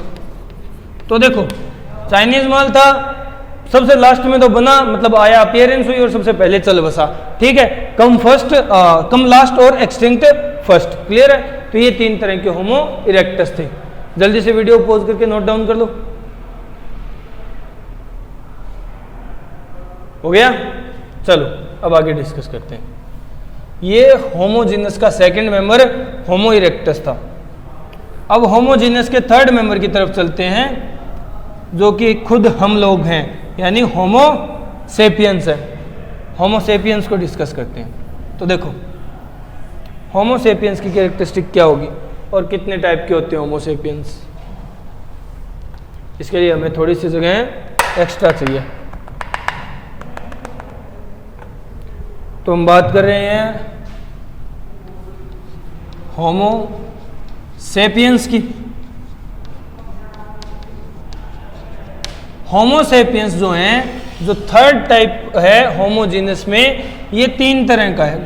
तीन तरह की होमो सेपियंस स्पीशीज देखने को मिली थी हमें, ठीक है। कौन कौन सी, तो देखो सबसे पहला था नेंडरथल, नेंडरथल मैन। नेंडरथल मैन फर्स्ट होमो सेपियन था, ठीक है। सेकंड था क्रोमैग्नन, क्रोमैग्नन, क्रोमैग्नन मैन, ठीक है, ये सेकंड था। और थर्ड था मॉडर्न मैन, जो कि हम लोग हैं। मॉडर्न मैन थर्ड स्पीसीज है होमो सेपियंस की। तो देखो अब बात कर लेते हैं इनकी कैरेक्टरिस्टिक की कि नेंडरथल, क्रोमैग्नन और मॉडर्न मैन में डिफरेंस क्या क्या थे। तो सबसे पहले हम बात करते हैं कि ये किस जगह पाए जाते थे। तो नेंडरथल मिलता था एशिया में, ये एशियन सब कॉन्टिनेंट का हैबिचुअल था, मतलब ये इसकी हैबिटेट थी एशियन सब कॉन्टिनेंट। क्रोमैग्नन ये फ्रांस से था, ठीक है। मॉडर्न मैन इवॉल्व हुआ है अफ्रीका से, तो इसकी हैबिटेट अफ्रीका की थी। नेक्स्ट हम लोग डिस्कस कर लेते हैं। तो देखो नेंडरथल की क्रेनियल कैपेसिटी कितनी बताई जाती है, नेंडरथल की क्रेनियल कैपेसिटी बताई जाती है 1400 सीसी, ठीक है। इसके बाद क्रोमैग्नन की क्रेनियल कैपेसिटी इससे थोड़ी सी ज़्यादा होगी और बढ़ करके 1600 सीसी होगी, ठीक है। और ये आज तक की मैक्सिमम क्रेनियल कैपेसिटी बताई गई है, आज तक की maximum cranial capacity Cro-Magnon man की थी। मॉडर्न मैन की क्रेनियल कैपेसिटी वापस घटी और रह गई 1450 से 1475 के करीब, 1450 से 1475 क्रेनियल कैपेसिटी सीसी थी इसकी, ठीक है। यानी क्रोमैग्नन की सबसे ज़्यादा और मॉडर्न मैन की इससे कम थी। समझ रहे हो ना डिफरेंस। तो अब देखो कैरेक्टरिस्टिक और डिस्कस करते हैं। नेंडरथल जो था, नेंडरथल की कैरेक्टरिस्टिक क्या क्या है कि ये वो ह्यूमन था जिसके अंदर सबसे पहले रिलीजियस फीलिंग आ गई थी, यानी धर्म को, भगवान, भूत प्रेत, आत्मा परमात्मा को ये मानने लग गया था, ठीक है। रिलीजियस फीलिंग्स आ गई थी सबसे पहले इसके अंदर, और ये समझ गया था कि चाहे दुनिया खत्म हो जाए तिवारी नहीं मरेगा, तिवारी दुनिया के खत्म होने के बाद भी बचा रहेगा, यानी इमोर्टिलिटी ऑफ सोल को समझ गया था ये कि आत्मा अमर होती है, इमोर्टिलिटी ऑफ सोल, कि आत्मा नहीं मरती, सिर्फ शरीर मरता है, ठीक है। चलो और क्या क्या सीखा था इसने शुरू कर दिया था अपने मुर्दों को दफनाना, ब्यूरिड देयर डेड, जो इनमें मर जाते थे, सल्ट जाते थे इनकी प्रजाति में, उनको दफना देते थे ये, इन्हें पता चल गया था खुला रहेगा, सड़ेगा, बीमारियां फैलेगी, इससे अच्छा मिट्टी में दफना दो। ठीक है, अपने मुर्दों को दफनाने लग गए थे। नेक्स्ट अगर कैरेक्टरिस्टिक की बात करूं तो ये क्या करते थे, यूज करते थे एनिमल स्किन का, यूज एनिमल स्किन किसके लिए, फॉर हाइडिंग, छिपने के लिए। ठीक है, प्रोटेक्शन के लिए, मौसम की मार से बचने के लिए दूसरे जीवों की खाल को यूज करते थे। ये एग्जिस्ट करते थे लगभग अगर मैं कहूं तो 1,40,000 साल पहले, इनका टाइम पीरियड ये था, 1,40,000 ईयर्स एगो ये इस अर्थ पे एग्जिस्ट करते थे। तो देखो रिलीजियस फीलिंग आ गई थी, धार्मिक हो गए थे, इमोर्टिलिटी ऑफ सोल को समझने लग गए थे, अपने मुर्दों को दफनाने लग गए थे और एनिमल स्किन का यूज करते थे, इस टाइम पीरियड में रहते थे। तो ये निएंडरथल थे, समझ रहे हो। अब बारी आती है क्रो-मैग्नन की। क्रो-मैग्नन कौन था और इसकी कैरेक्टरिस्टिक क्या हो सकती है, तो देखो क्रो-मैग्नन मैन को बताया जाता है कि ये सबसे शाना आदमी था, बहुत डेढ़ शाना आदमी था ये। ठीक है, कैरेक्टरिस्टिक क्या है इसकी कि इसने लोगों को समझाने के लिए पेंटिंग करना शुरू कर दिया था और गुफाओं में पेंटिंग करता था ताकि वो खराब ना हो, बनी रहे हमेशा। अगर कोई वहां पहुंचे तो इसको जान सके कि इसने क्या क्या बताने की कोशिश की। Cave art painting, cave art painting start कर दी थी, जिसका टाइम पीरियड बताया जाता है 18,000 साल पहले, 18,000 ईयर्स एगो। ठीक है, इतना शाना था ये, समझ रहे हो। और इसकी कैरेक्टरिस्टिक क्या थी कि इसने डोमेस्टिकेशन शुरू कर दी थी, डोमेस्टिकेट एनिमल्स, जानवर पालने लग गया था ये। ठीक है, जिसमें सबसे पहले शुरुआत की इसने कुतेड़ से, कुत्तों को पालने लगा, डॉग को पाला था इसने सबसे पहले। ठीक है, समझ रहे हो। और इसको कहा जाता है, कलर दूसरा यूज कर लेता हूं, कंफ्यूज आ जाओगे। देखो, और इस क्रो-मैग्नन को कहा जाता है चिन मैन, ठोडी वाला आदमी। तो क्या बात, क्योंकि ठोडी नहीं थी, अबे इसकी ठोडी थोड़ी सी एक्स्ट्रा लंबी थी। ठीक है, एक्स्ट्रा लंबी ठोडी थी, इसलिए हनु जो इसकी है वो थोड़ी सी लंबी थी, तो इसको हनुमान यानी ठोडी वाला आदमी चिनमैन कहा जाता है। ठीक है, अपने जो हनुमान जी हैं उनका नाम भी तो इसीलिए है ना कि उनकी ठोडी पे चोट लगी थी, हनित हुई थी उनकी। ठीक है, हनु पे चोट लगी थी तो नाम दे दिया हनुमान, समझ गए। नाम तो उनका बजरंगी था। इसी तरह ये चिनमैन कहलाया, ठोडी वाला आदमी। और कैरेक्टरिस्टिक क्या हो सकती है, तो देखो इसने कुत्ते पालना शुरू कर दिया, चिनमैन कहलाया। और डायरेक्ट एंसेस्टर है ये, direct ancestor of modern man, modern man का डायरेक्ट एंसेस्टर है ये। क्लियर है, समझ रहे हो। जो हम लोग है ना आजकल, हम जो इस धरती पे एग्जिस्ट कर रहे हैं, हमारा डायरेक्ट एंसेस्टर क्रो-मैग्नन मैन है। क्लियर है, समझ गए। चलो अब मॉडर्न मैन को डिस्कस कर लेते हैं, मॉडर्न मैन की कैरेक्टरिस्टिक डिस्कस कर लेते हैं। तो देखो मॉडर्न मैन की स्पेसिफिकेशंस क्या क्या होंगी। पहली बात कि इसने सबसे इंपॉर्टेंट काम शुरू किया जो आज तक सबसे बेहतरीन माना जाता है, एग्रीकल्चर। ठीक है, जीवन का जरिया, एग्रीकल्चर शुरू की इसने। ठीक है, और एग्रीकल्चर का टाइम पीरियड बताया जाता है कि ये लगभग 10,000 साल पहले शुरू हुई थी, ईयर्स एगो। ठीक है, तो 10,000 साल पहले इसने खेती बाड़ी शुरू कर दी थी, इतनी समझ इसके अंदर आ गई थी। और क्या बताना चाहूंगा मैं कि एग्रीकल्चर के साथ साथ इसने सभ्यताएं बनानी शुरू कर दी, सिविलाइज्ड हो गया। ठीक है, सिविलाइजेशंस बनानी शुरू कर दी, सिविलाइजेशंस स्टार्ट हो गई थी, सिविलाइज्ड हो गया था ये। जैसे मोहनजोदड़ो, जैसे हड़प्पा की सभ्यता, हड़प्पा सिविलाइजेशन, सिंधु घाटी सभ्यता, इंडस वैली सिविलाइजेशन, इसकी तरह इसने अलग अलग सिविलाइजेशन बनानी शुरू कर दी थी। ठीक है, सिविलाइज्ड हो गया था ये। और ये बताया जाता है कि ये इवॉल्व हुआ है अफ्रीका से, इवॉल्व फ्रॉम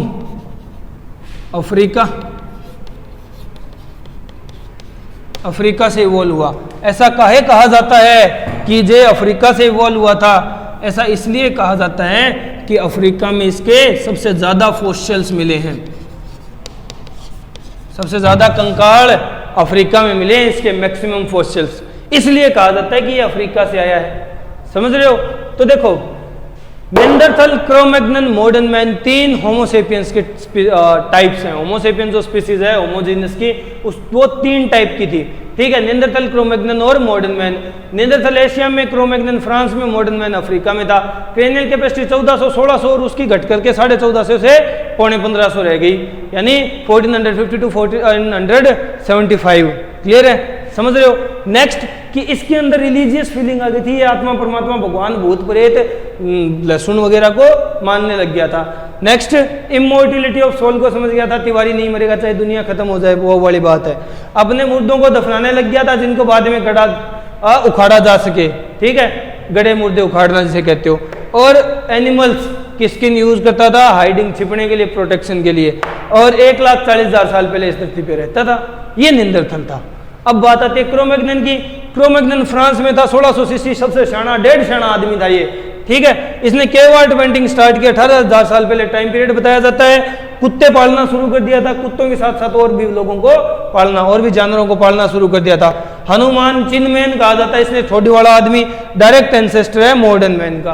अब मॉडर्न मैन पे आ जाते हैं। मॉडर्न मैन ने खेतीबाड़ी शुरू कर दी थी, ये इसकी क्रेनियल कैपेसिटी थी, अफ्रीका में पाया जाता था, सभ्यताएं बनानी शुरू कर दी थी, सभ्य हो गया था ये। ठीक है, और बताया जाता है कि अफ्रीका से इसकी इवोल्यूशन हुई, क्योंकि वहां इसके सबसे ज्यादा फॉसिल्स मिले हैं। क्लियर हो गया? जल्दी से वीडियो को पॉज करो और पॉइंट्स को नोट डाउन कर लो। क्लियर है? चलो, ये होमोसेपियंस की बात हुई, ये बात हुई होमोसेपियंस की। अब हम लोग आगे के कुछ पॉइंट्स है वो डिस्कस कर लेते हैं। तो देखो आगे क्या पॉइंट्स आएंगे, मैं तब तक चौक ले लेता हूं। देखो, ये होमोसेपियंस थे। अब आगे चलते हैं और देखो कि मॉडर्न मैन जो है उसको फर्दर और क्लासिफाई किया गया। आज का जो इंसान है ना मॉडर्न मैन, वो भी एक टाइप का नहीं है, वो भी अपनी जगह, जिस जगह रहता है ना, उस बेसिस पे उसकी अलग अलग टाइप्स बन गई। अब स्पीसीज को फर्दर आगे छोटे ग्रुप्स में क्लासिफाई करना हो तो हम बताते हैं कि स्पीसीज की बनती है रेस। ठीक है, समझ गए? तो मॉडर्न मैन जो स्पीसीज थी होमोसेपियंस की, उसको और ज्यादा रेसेस में डिवाइड किया गया है। कौन कौन सी? तो देखो, मॉडर्न मैन 4 रेसेस में डिवाइडेड है। मॉडर्न मैन की 4 रेस देखने को मिलती है हमें एट प्रेजेंट इस अर्थ पे। कौन कौन सी? तो वो हैं, सबसे पहले काकुसोइडल रेस। ये रेस दौड़ने वाली नहीं है, ये रेस एक ग्रुप है। ठीक है, काकुसोइडल। सेकंड है ऑस्ट्रेलोइडल बोल दो या ऑस्ट्रेलोइड रेस है। ठीक है, ये काकुसोइड रेस है।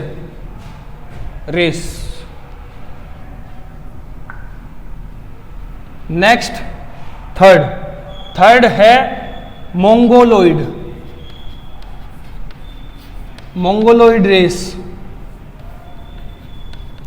और फोर्थ है वही कालिए यानी निग्रोइड रेस।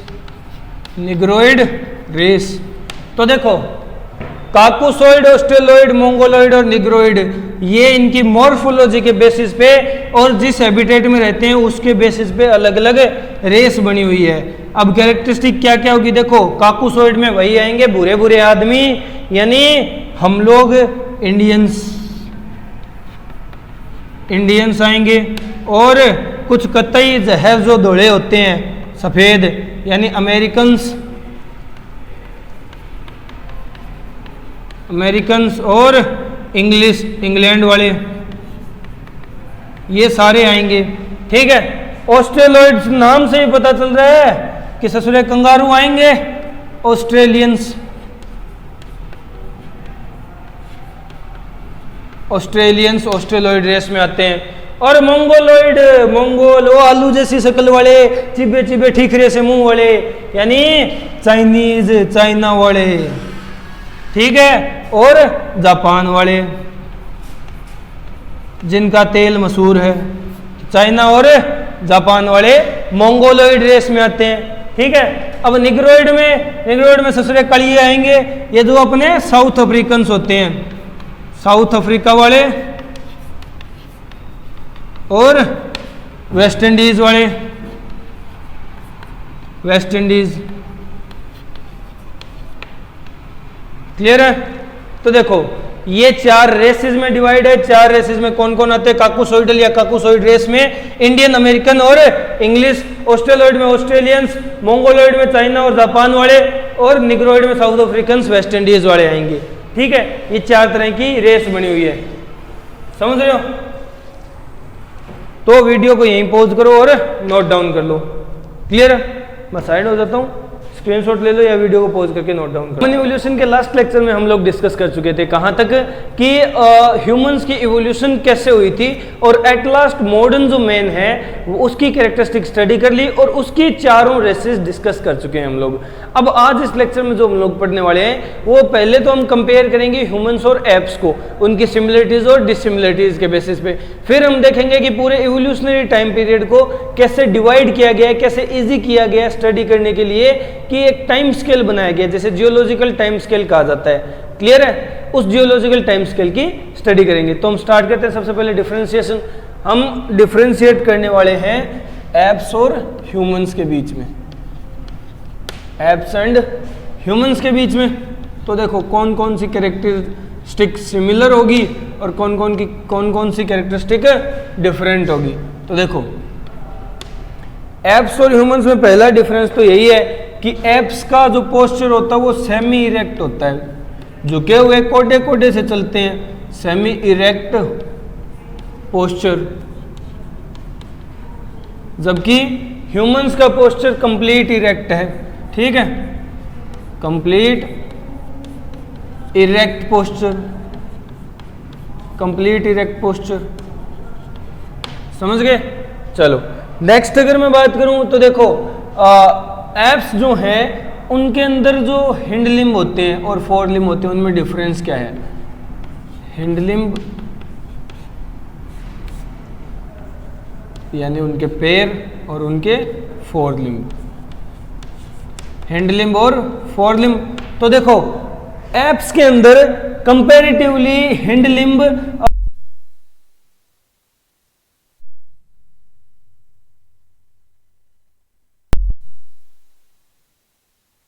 और फोर लिम्ब, हाथ और पैरों की लंबाई में क्या डिफरेंस है, हिंड लिम्ब और फोर लिम्ब। तो देखो ह्यूमंस के फोर लिम्ब हिंड लिम्ब से छोटे होते हैं, यानी हिंड लिम्ब बड़े होते हैं ह्यूमंस के, जबकि एप्स में फोर लिम्ब बड़े हैं। उनके कई बार देखा नहीं, गोरिल्ला ऐसे बैठा रहता है, वो हाथ नहीं देखे उसके, हाथ ज्यादा लंबे होते हैं, पैर छोटे छोटे से होते हैं। और अपन के माप के देख लो, हाथ तो छोटे हैं, कंपेरेटिवली पैर की लेंथ ज्यादा है, तो हिंड लिम्ब अपने लंबे हैं और एप्स में फोर लिम्ब लंबे होते हैं, समझ गए। सेकेंड डिफरेंस कि देखो एप्स के अंदर क्रेनियल कैपेसिटी, एप्स की क्रेनियल कैपेसिटी ह्यूमंस की कंपैरिजन में कम होती है, ठीक है, और ह्यूमंस की क्रेनियल कैपेसिटी ज्यादा होती है। क्रेनियल कैपेसिटी ज्यादा होती है अगर हम एप्स और ह्यूमंस को कंपेयर करें तो, क्लियर है, ये पॉइंट समझ आया। नेक्स्ट पॉइंट देखो, नेक्स्ट पॉइंट देखो कि जो एप्स हैं, जो एप्स हैं उनकी बॉडी पे थिक हेयर्स प्रेजेंट होते हैं, थिक हेयर्स प्रेजेंट होते हैं, समझ रहे हो, यानी घने बालों से ढका हुआ शरीर होता है, जबकि ह्यूमंस में ऐसा कुछ नहीं होता, कम बाल होते हैं, less hairs present, less hairs present, ठीक है। और कैरेक्टरिस्टिक की बात अगर मैं करूं तो देखो एप्स के अंदर जो फेस होता है वो प्रोग्नेथस टाइप का होता है, प्रोग्नेथस, प्रोग्नेथस फेस, जबकि ह्यूमंस का जो फेस है ह्यूमंस का जो फेस है वो ऑर्थोगनेथस है, ऑर्थोगनेथस, ऑर्थोगनेथस फेस है। क्लियर है? अब देखो प्रोगनेथस और ऑर्थोगनेथस का मीनिंग क्या है, तो उसको हम नेक्स्ट पॉइंट के रूप में डिस्कस कर लेते हैं। प्रोगनेथस का मीनिंग है इनका जो जबड़ा होगा, इनका जो जा होगा वो यू जैसा होगा, यू शेप्ड। ठीक है, यू शेप्ड, यू शेप्ड जा होगा, समझ रहे हो? यू के आकार का जबड़ा होगा इनका, इनका मुंह ऐसे आगे की तरफ निकला हुआ होगा, जैसे ही यू का शेप बनता है जबड़े का। ठीक है, देखा होगा गोरिल्ला वगैरह को, फोटो तो देखी होगी, तो यू शेप्ड जा होता है उनका, इसलिए प्रोगनेथस फेस है। जबकि अपना जा कैसा होता है, अपना जो जा है यानी ह्यूमंस का जो जा है, जबड़े हैं, वो कैसे होते हैं? Half moon shaped, half moon shaped, half moon shaped जबड़े हैं अपने। ठीक है, अर्धचंद्राकार जबड़े हैं, आधे चांद जैसे। ठीक है, वो बफी वो वाली बात है। ठीक है, हाफ मून शेप्ड जबड़े हैं और इनके अंदर यू शेप्ड जबड़े हैं, यू के आकार के। तो प्रोगनेथस एंड ऑर्थोगनेथस फेस। नेक्स्ट अगर पॉइंट डिस्कस करूं जो डिफरेंस क्रिएट करता है, तो वो है कि एप्स में थंब जो है ना, थंब जो अंगूठा होता है वो पैरेलल होता है, पैरेलल थंब है। ठीक है, और अपना थंब अपोजेबल है। ठीक है, अपना ह्यूमंस का जो थंब होता है वो अपोजेबल है,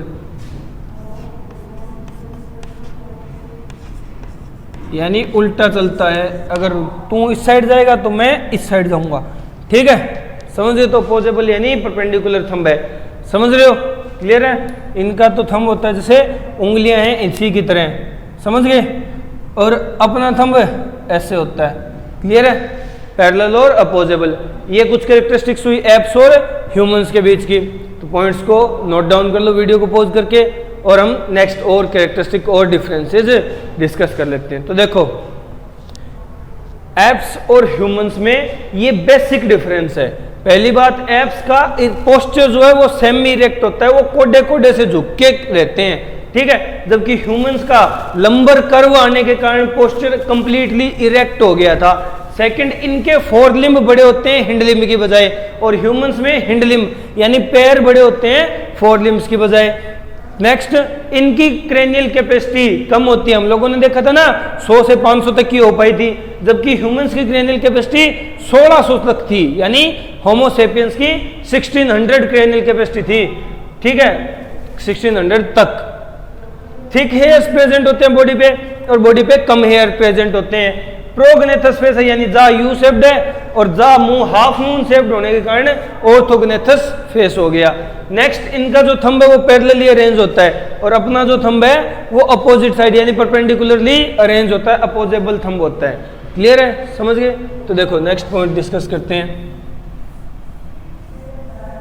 नेक्स्ट और सिमिलरिटीज डिससिमिलरिटीज क्या क्या हैं वो सारे डिस्कस करेंगे।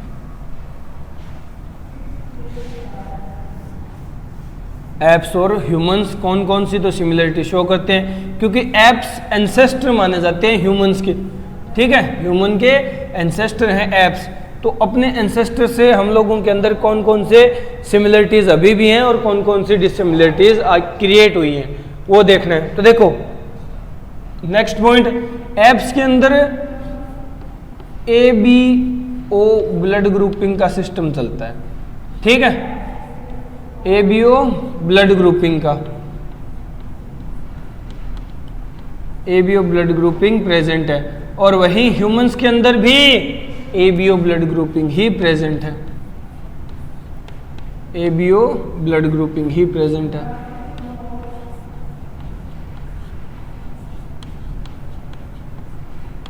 ABO ब्लड ग्रुपिंग प्रेजेंट है। क्लियर? समझ गए? अब देखो नेक्स्ट, यानी देखो ABO ब्लड ग्रुपिंग से मतलब क्या है कि ब्लड ग्रुप है, इनके भी AB और O टाइप के होंगे, अपने भी AB और O टाइप के होंगे। तो ABO वाला जो सिस्टम होता है ब्लड ग्रुपिंग का वो दोनों में यूज होता है। ठीक है, इनके अंदर भी बाइनोक्यूलर विजन होता है, बाइनोक्यूलर विजन, ठीक है, दो आंखों से देखते हैं, समझ गए। और अपने अंदर भी बाइनोक्यूलर विजन होता है, बाइनोक्यूलर विजन, यानी मतलब क्या है, इस विजन की कैरेक्टरिस्टिक होती है कि एक टाइम पे हम लोग एक ही डायरेक्शन में देख सकते हैं, ठीक है, दोनों आंखों से, किसी दूसरी डायरेक्शन में नहीं, समझ रहे हो। जैसे मैं नीचे देखूंगा नीचे ही देखूंगा, ऊपर देखूंगा ऊपर ही, ठीक है। ये नहीं कि एक आंख इधर जा रही है, एक आंख गंगा पार जा रही है, एक जमुना पार जा रही है, समझ गए। जाएंगे तो दोनों एक ही साइड जाएंगी, ठीक है, क्लियर है ना। तो ये बाइनोक्यूलर विजन का पॉइंट है, समझ गए। हीमोग्लोबिन जो है, हीमोग्लोबिन सेम होता है, ठीक है, सिर्फ एक अमीनो एसिड का डिफरेंस है, only one amino acid differ, सिर्फ एक अमीनो एसिड डिफर करता है, अलग होता है, बाकी पूरा इनका हीमोग्लोबिन दोनों का सिमिलर है, क्लियर है, समझ गए। नेक्स्ट पॉइंट ये है कि genetic material, genetic material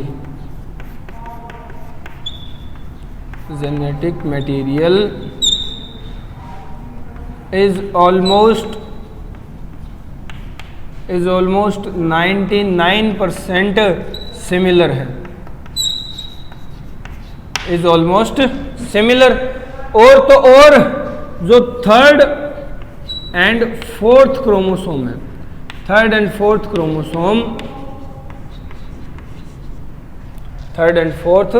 chromosome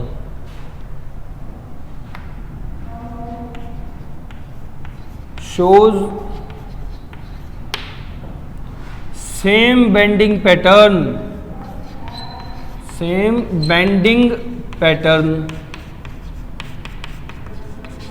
दोनों के दोनों क्रोमोसोम का बेंडिंग पैटर्न भी बिल्कुल सेम होता है, एग्जैक्ट, ठीक है, दोनों के दोनों क्रोमोसोम का बेंडिंग पैटर्न भी एग्जैक्ट सेम होता है। तो ये दोनों पॉइंट्स याद रखने लायक है, ठीक है। जेनेटिक मटेरियल सिमिलर होता है लगभग सारा, 99% के करीब। थर्ड और फोर्थ क्रोमोसोम का तो बेंडिंग पैटर्न भी सेम है, और हीमोग्लोबिन लगभग सेम होता है, एक अमीनो एसिड का डिफरेंस है, क्लियर है।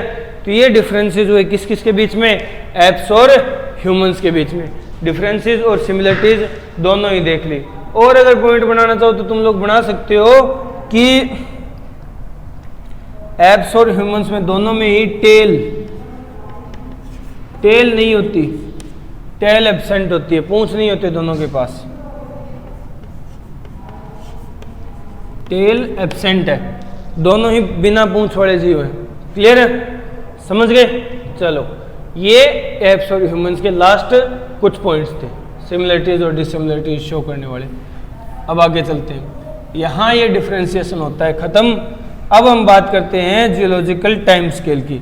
जो मैंने कहा था कि इस इवोल्यूशनरी टाइम पीरियड को कुछ इवेंट्स में डिटरमाइन किया गया है, डिफाइन किया गया है, उन इवेंट्स को एक अरेंजमेंट दी गई है टाइम के अकॉर्डिंग, जिसे जियोलॉजिकल टाइम स्केल बोलते हैं। और जियोलॉजिकल टाइम स्केल ही हमें पढ़ना है, ठीक है, जियोलॉजिकल टाइम स्केल ही पढ़ना है। तो देखो जियोलॉजिकल टाइम स्केल क्या होता है, कैसे बनाया जाता है। हम बात करें ह्यूमन इवोल्यूशन की, ह्यूमन इवोल्यूशन में बात कर रहे हैं जियोलॉजिकल टाइम स्केल की। Geological time scale, geological time scale जो है वो एक मेजरमेंट का मेथड है, जितने भी इवोल्यूशनरी इवेंट हुए हैं उन्हें मेजर करने के लिए यूज होता है। देखो जियोलॉजिकल टाइम स्केल की यूनिट्स हैं, जैसे एक साल, मानो एक साल जो टाइम पीरियड है वो एक जियोलॉजिकल स्केल पे डिटरमाइन करना है हमें, तो साल के जो महीने होते हैं यानी साल से छोटा पार्ट है। तो देखो जियोलॉजिकल टाइम स्केल में सबसे पहले सबसे बड़ा पार्ट जैसे ईयर होता है, उसी तरह इसका सबसे बड़ा पार्ट होगा एरा, ठीक है। जियोलॉजिकल टाइम स्केल को एरा में डिफाइन किया जाएगा। फिर एरा को और फर्दर सिंपल क्लासिफिकेशन के लिए फर्दर डिस्ट्रीब्यूट करते हैं या डिफरेंशिएट करते हैं पीरियड्स में, और पीरियड्स को फर्दर क्लासिफाई किया जाता है एपोक में, एपोक में। ठीक है, तो ये क्लासिफिकेशन है, एरा, पीरियड और एपोक। अब देखो बात आती है कि एरा, पीरियड, एपोक किस तरह से फंक्शन करते हैं और कौन कौन से इवेंट हुए थे। तो हम लोग सबसे पहले एरा को लेकर के ही चलते हैं। ठीक है, सबसे पहले डिस्कस करना स्टार्ट करते हैं एरा को। जियोलॉजिकल टाइम स्केल में एरा डिस्कस करेंगे। एरा होते हैं टोटल 6 इन नंबर, 6 एरा है। 6 में से फर्स्ट एरा पे चलते हैं, कौन सा है? तो फर्स्ट एरा है अजोइक, अजोइक एरा।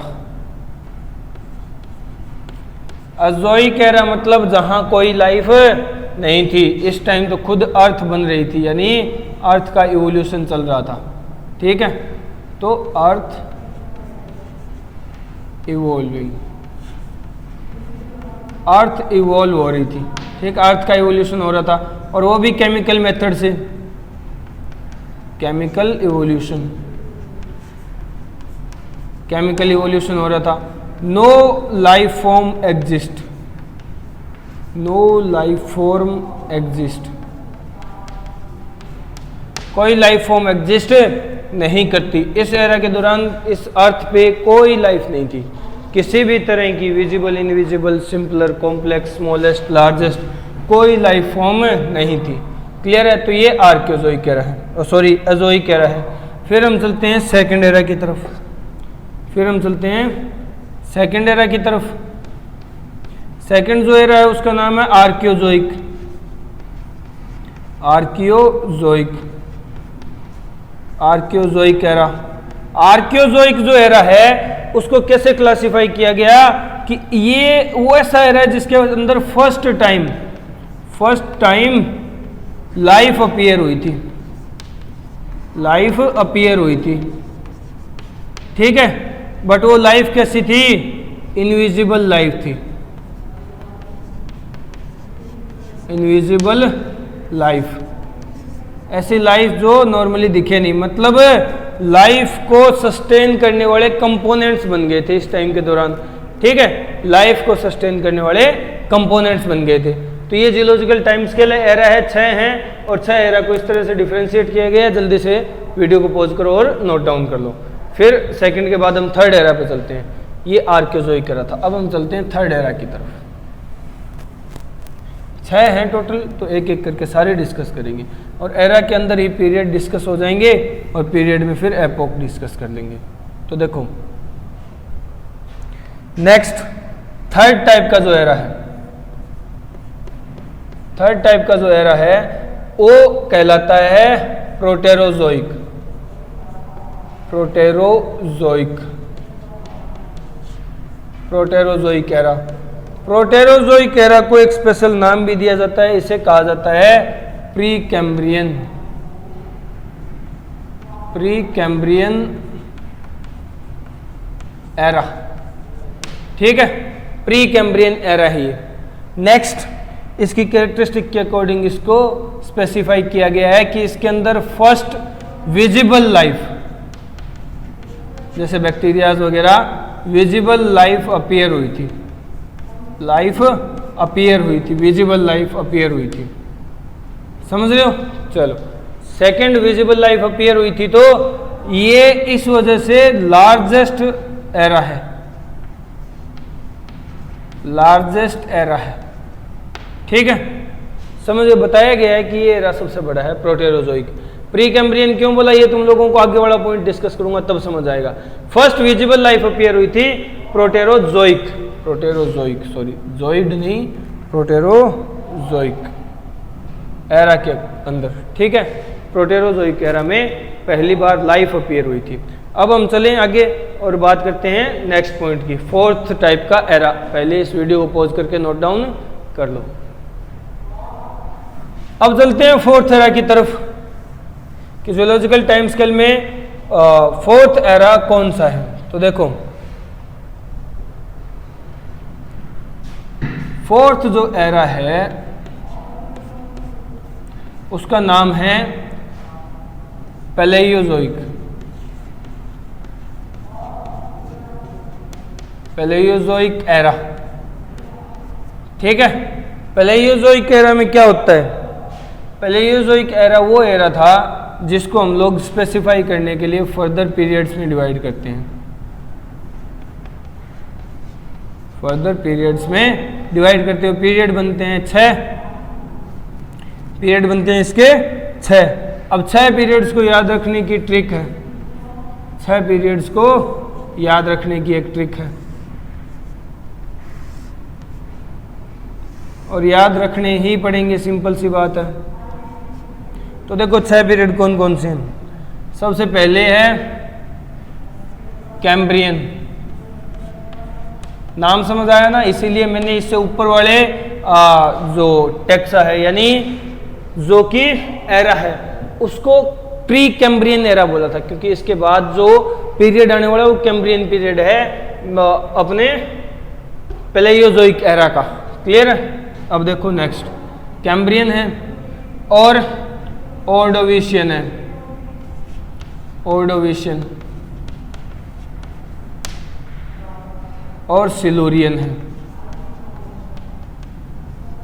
सिलूरियन। नेक्स्ट है डेवोनियन,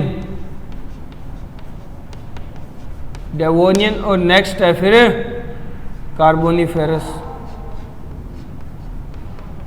कार्बोनिफेरस। ठीक है, कार्बोनिफेरस के बाद नेक्स्ट और लास्ट है परमियन, परमियन पीरियड।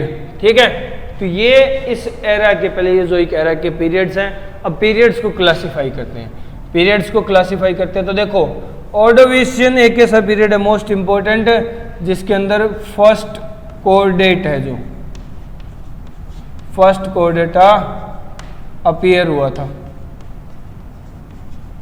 ठीक है, पहली बार कोऑर्डिनेट्स आए थे, अर्थ पे दिखे थे, फर्स्ट कोऑर्डिनेटा अपीयर हुआ था ऑर्डोविशियन में। समझ रहे हो? चलो फिर बात कर लेते हैं डिवोनियन की। डिवोनियन जो पीरियड है उसको कहा जाता है, ये है age, age of fishes, age of fishes, fishes का युग था। ठीक है, सबसे ज्यादा यहाँ पाइसिस थी, समझ गए। और फिशिज के साथ साथ पहला जो एम्फीबिया है, first amphibia, first amphibia evolve हुए थी। ठीक है, पहले एम्फीबिया पेयर हो गए थे, समझ रहे हो। एज ऑफ फिशिज थी, फिशिज ही फिश थी पूरे अर्थ पे, और एम्फीबियंस का आना स्टार्टिंग हो गया था, एम्फीबियंस आने स्टार्ट हो गए थे, डेवलप होने स्टार्ट हो गए थे। ऐसे ऑर्गेनिज्म जो दोनों जगह रह सकते हो, अर्थ और लैंड दोनों पे। कार्बोनिफेरस को कहा जाता है, ये है फिर age, age of amphibians, age of amphibians. ठीक है, और इसी एज के दौरान फर्स्ट रेप्टाइल अपीयर हुआ था। पहला रेप्टाइल आया था, सरीसृप आया था। उभयचर्स के बाद में डेवलपमेंट देखी जाती है रेप्टाइल्स की, और पहला रेप्टाइल अपीयर हुआ था एज ऑफ एम्फीबियंस में, एम्फीबियंस के युग में। ठीक है, समझ रहे हो। तो ये पैलेयोजोइक एरा है। याद रखने की ट्रिक क्या है? याद रखने की ट्रिक है पीरियड्स को COS DCP, Cambrian, Ordovician, Silurian, Devonian, Carboniferous, Permian. ठीक है, ये पीरियड्स को याद रखने की ट्रिक है। किसके पीरियड? अपने पैलेयोजोइक एरा के पीरियड्स को याद रखने की। चलो आगे चलते हैं, वीडियो को यहीं पॉज करना और ये पॉइंट्स नोट डाउन कर लेना। क्लियर है? जल्दी नोट डाउन करो। चलो आगे चलते हैं। अब नेक्स्ट पॉइंट या नेक्स्ट एरा डिस्कस करते हैं। 6 एरा थे, 6 में से 4 हो चुके हैं, बचे हैं 2, वो 2 डिस्कस करने हैं।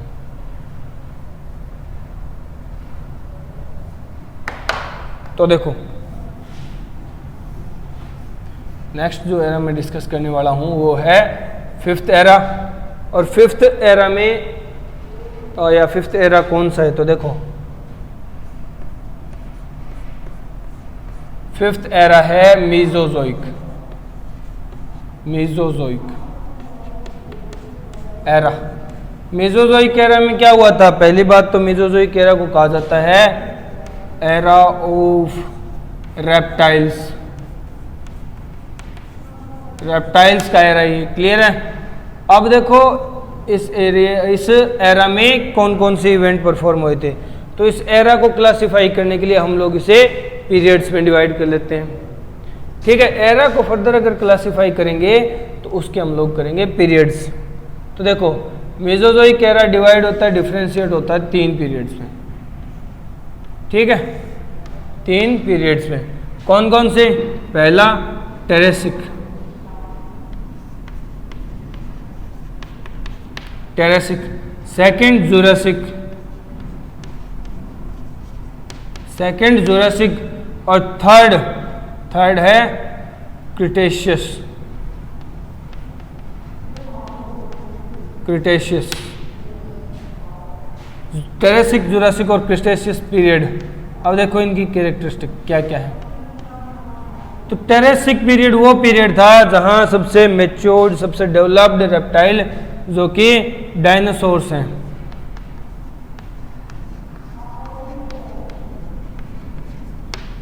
जो कि डायनासोर्स हैं वो ओरिजिनेट हो गए थे, उनका ओरिजिन हो गया था, ठीक है, उनका ओरिजिन हो गया था। फिर अगर मैं नेक्स्ट बात करूं तो यहां अगर बात करते हैं स्पेशल, तो मैमल्स के केस में यहां आ गए थे प्रोटोथीरियंस, प्रोटोथीरियंस,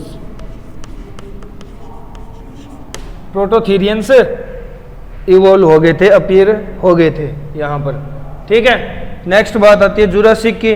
तो जुरासिक में वो टाइम आया जहां डायनासोर्स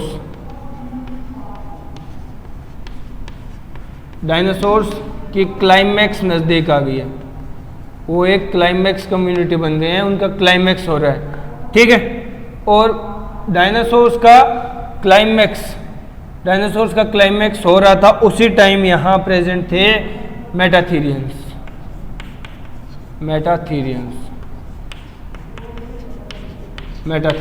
ठीक है। और देखो क्लाइमैक्स वाले फेज में, जुरासिक फेज में मेटाथीरियंस प्रेजेंट थे और डायनासोर्स क्लाइमैक्स की तरफ चले गए थे। अब बात आती है क्रिस्टेशियस। क्रिस्टेशियस में डायनासोर्स जो हैं,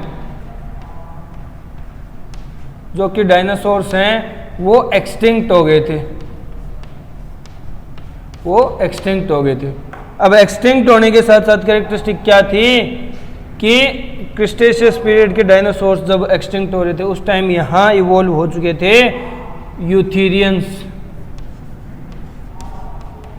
यूथेरियंस डेवलप हो चुके थे, यानी हम लोग आ चुके थे। इसीलिए हम लोग कभी डायनासोर को नहीं देख पाए, क्योंकि हमारे आने से पहले ही डायनासोर सल्ट गए, समझ गए। टेरेसिक, जुरासिक और क्रिस्टेशियस, ये क्या है कि इसके जो बॉडी है, ठीक है, इसकी जो बॉडी है, सॉरी अगर मैं बात करूं टेरेसिक पीरियड में जो डायनासोर सब ओरिजिनेट हुए, मतलब डायनासोर एक तरह से रेप्टाइल है, रेप्टाइल्स की ही एज है, रेप्टाइल का ही एरा है। तो डायनासोर से ओरिजिनेट हुए प्रोटोथीरियंस भी आ गए थे, मैमल्स की क्लास, जो सब क्लास है मैमल्स की। फिर जुरासिक में डायनासोर्स क्लाइमैक्स की तरफ गए, यहाँ मेटाथीरियंस आ गए। क्रिस्टेशियस में जब डायनासोर एक्सटिंक्ट हो गए तो यूथेरियंस ने जगह ले ली। क्लियर है? वीडियो को पॉज करके नोट डाउन कर लेना, समझ गए? चलो आगे चलते हैं। ये तो बात हुई किसकी, अपने 6 में से 5th एरा मेसोजोइक एरा की। अब मेसोजोइक एरा की बात कंप्लीट नहीं हुई है, कुछ पॉइंट्स हैं, देखो क्या है। देखो वो पॉइंट कौन कौन से हैं, तो मैं बात कर लेता हूं। पहला पॉइंट ये है कि बर्ड्स, जो जुरासिक पीरियड चल रहा था ना, जुरासिक पीरियड में फर्स्ट बर्ड इवॉल्व हो गई थी, पहली बर्ड आ गई थी, पक्षी आ गए थे, और ये फर्स्ट बर्ड थी आर्कियोटेरिक्स।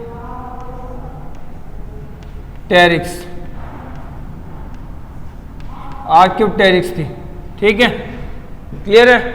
और यहाँ कुछ प्लांट्स भी अपीयर होने लग गए थे, यहाँ कुछ प्लांट्स भी अपीयर होने लग गए थे। प्लांट्स कौन कौन से? तो प्लांट है जैसे गिंको हो गया, ठीक है, गिंको बाइलोबा बोलते हो जिसे, गिंकेल्स हो गया, इस तरह के, और हॉर्सटेल हो गया, हॉर्सटेल। अब हॉर्सटेल का मतलब यह साइंटिफिक नेम होता है इक्विसेटियम, इक्विसेटियम, क्लियर है, समझ गए। ये प्लांट्स अपीयर हो गए थे मेसोजोइक एरा में, समझ रहे हो। जल्दी से वीडियो को पॉज करके ये पॉइंट भी नोट डाउन कर लो, क्लियर है, ये पॉइंट भी नोट डाउन कर लो। तो हम लोग जियोलॉजिकल टाइम स्केल के 5 एरा जो हैं वो कंप्लीट कर चुके हैं। छठा एरा होता है सिनोजोइक, वो हम लोग कल डिस्कस करेंगे। आज इस लेक्चर में बस इतना ही। ओके, गुड बाय, पढ़ते रहो।